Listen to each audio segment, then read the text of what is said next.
Avui dia disposem de substàncies químiques més versàtils i amb millors propietats per allargar el període de conservació dels aliments. Els additius alimentaris. Els additius es classifiquen segons la seva funció en colorants, que modifiquen el color, edulcorants, que modifiquen el sabor, aromatitzants, que modifiquen l'olor, estabilitzants, mantenen la textura i conservants, que impedeixen alteracions químiques i biològiques. Hidrogen. En els greixos, olis i àcids grassos, l'hidrogen s'aplica per modificar algunes propietats fisicoquímiques tal com el punt de fusió, estabilitat química i disminució del color i l'olor.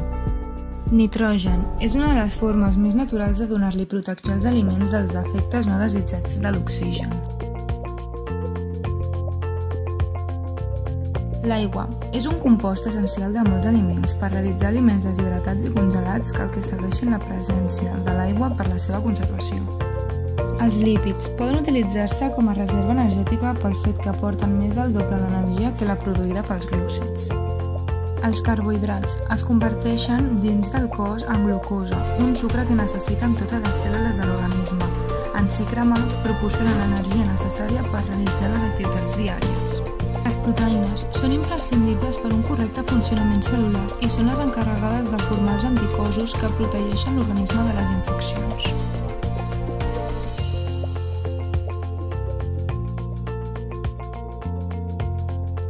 Fruites i verdures contenen antioxidants potenciadors de sabor i color. A més, durant el seu cultiu s'utilitza pesticides i fertilitzants per obtindre un millor producte, tots ells químics. A la llet se li afegeixen una sèrie de bacteris perquè el iogurt fermenti.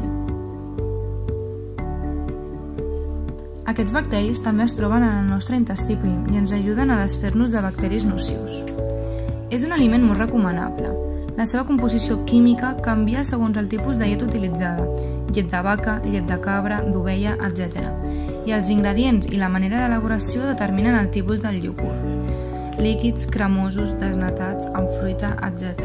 Els minerals que podem trobar són el calci, el fòsfor, el potasi i el sodi.